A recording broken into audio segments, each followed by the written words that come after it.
श्रीमती प्रियंका गांधी वाडा।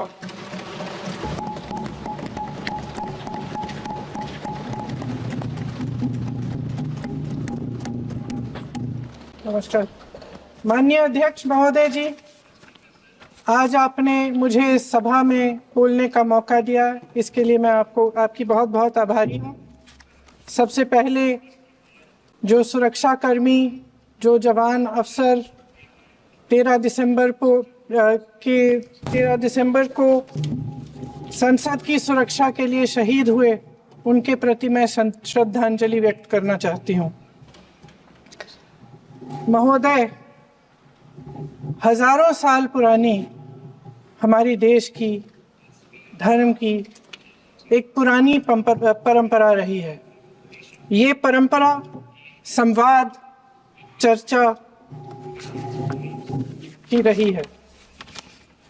एक गौरवशाली परंपरा है जो दर्शन ग्रंथों में, वेदों में, उपनिषदों में दिखती है।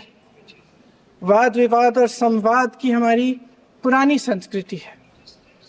अलग अलग धर्मों में भी, इस्लाम में, सूफियों में, बौद्ध धर्म में, जैन धर्म में, सिख धर्म में भी ये वाद संवाद, ये चर्चा बहस, इसकी संस्कृति रही है। इसी परंपरा से उभरा हमारा स्वतंत्रता संग्राम। हमारा स्वतंत्रता संग्राम विश्व में एक अनोखा संग्राम था, एक अनोखी लड़ाई थी जो अहिंसा और सत्य पर आधारित थी। ये वाद संवाद की जो परंपरा है, इसको इस संग्राम ने आगे कैसे बढ़ाया? क्योंकि ये जो संग्राम था, ये जो लड़ाई थी हमारी आज़ादी के लिए, एक बेहद लोकतांत्रिक लड़ाई थी।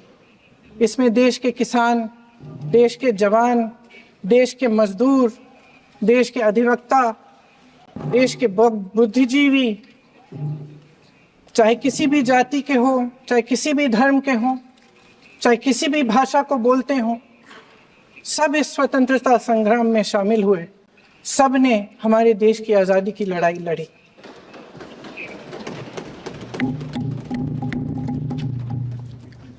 और उसी आज़ादी की लड़ाई से एक आवाज़ उभरी जो हमारी देश की आवाज़ थी। वो आवाज़ ही आज हमारा संविधान है। साहस की आवाज़ थी, हमारी आज़ादी की आवाज़ थी, और उसी की गूंज ने हमारे संविधान को लिखा और बनाया। ये सिर्फ एक दस्तावेज नहीं है। बाबा साहेब अम्बेडकर, मौलाना आज़ाद जी, राजगोपालाचारी जी और जवाहरलाल नेहरू जी और उस समय के तमाम नेता, जैसे आपने कहा, इस संविधान को बनाने की जो कार्य में सालों के लिए जुटे रहे। हमारा संविधान इंसाफ, उम्मीद, अभिव्यक्ति और आकांक्षा की वो ज्योत है जो हर हिंदुस्तानी के दिल में जलती है। अध्यक्ष महोदय, इस ज्योत ने हर एक भारतीय को ये पहचानने की शक्ति दी कि उसे न्याय मिलने का अधिकार है, कि उसमें अपने अधिकारों के लिए आवाज उठाने की क्षमता है, कि जब वो आवाज उठाएगा तो सत्ता को उसके सामने झुकना पड़ेगा। इस संविधान ने हर एक देशवासी को ये अधिकार दिया कि वो सरकार बना भी सकता है और सरकार बदल भी सकता है।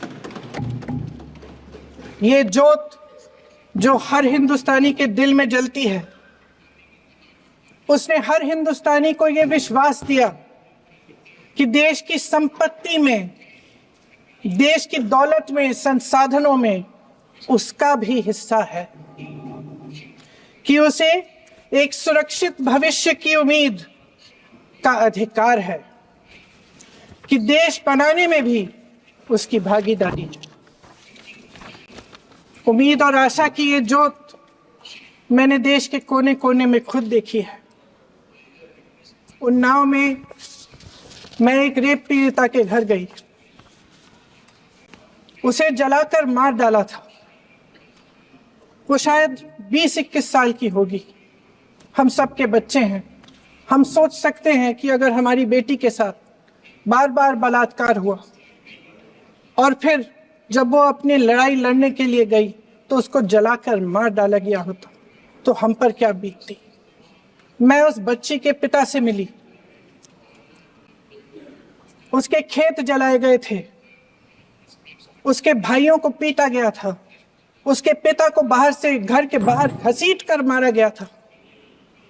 उस पिता ने मुझे बताया कि बेटी, मुझे न्याय चाहिए। मेरी बेटी अपने एफआईआर को दर्ज करने के लिए जब जिले में गई तो उसको मना किया गया। अगले जिले में जाना पड़ा उसे। वो रोज सुबह 6 बजे उठकर तैयार होकर अकेली अपने मुकदमे को लड़ने के लिए अगले जिले में ट्रेन से जाती थी। उसके पिता ने मुझे कहा कि मैंने उससे कहा, बेटी अकेले मत जाओ, छोड़ दो ये लड़ाई। लेकिन उसकी बेटी ने उसको जवाब दिया कि नहीं पिताजी, मैं अकेली जाऊंगी, मैं लड़ूंगी, ये मेरी लड़ाई है, मैं इसको लड़ूं। ये लड़ने की क्षमता, ये हिम्मत उस लड़की को और करोड़ों भारत की नारियों को हमारे संविधान ने दी। आगरा में मैं अरुण वाल्मीकि के घर गई। अरुण वाल्मीकि पुलिस स्टेशन में काम करता था, सफाई का काम करता था। आप सोच सकते हैं हमारी तरह उसका भी परिवार था।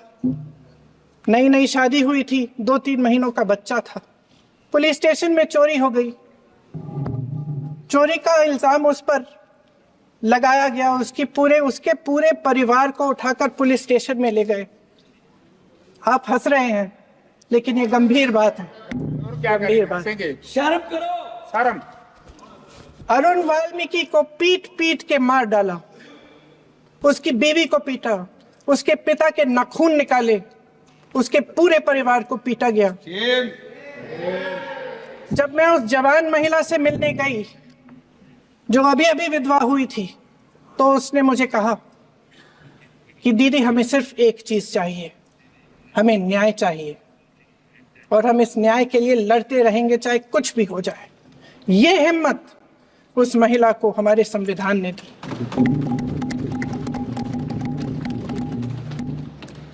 संभल के कुछ लोग आए थे हमसे मिलने, जो मृतकों के परिवार के सदस्य थे। उसमें 2 बच्चे थे, अदनान और उजैर। अब सुनिए। उसमें 2 बच्चे थे, अदनान और उजैर। एक बच्चा मेरे बच्चे की उम्र का है, दूसरा उससे छोटा 17 साल का है। दर्जी के बेटे थे। दर्जी का एक ही सपना था कि वो अपने बेटों को पढ़ाएगा, लिखाएगा। एक बेटा डॉक्टर बनेगा, एक बेटा भी सफल होगा दूसरा बेटा भी अपने जीवन में सफल होगा। उनके पिताजी हर रोज उनको स्कूल छोड़ते थे। उस दिन भी स्कूल छोड़ने के बाद अपनी दुकान में चले गए। उन्हें पता नहीं था कि विवाद हो रहा है। उन्होंने भीड़ देखी, घर आने की कोशिश की तो पुलिस ने गोली से मार डाला। वो 17 साल का बच्चा अदनान मुझसे कहता है, वो 17 साल का बच्चा अदनान मुझसे कहता है कि मैं बड़ा होकर डॉक्टर बन के दिखाऊंगा, मैं अपने पिता का सपना साकार करूंगा। ये सपना, ये आशा उसके दिल में हमारे संविधान ने डाली। अध्यक्ष महोदय, हमारे देश के करोड़ों देशवासियों के संघर्ष में, अपने अधिकारों की पहचान में, इनकी कठिन से कठिन परिस्थितियों से लड़ने की अपार हिम्मत में और देश से न्याय की अपेक्षा में हमारे संविधान की ज्योत जल रही है।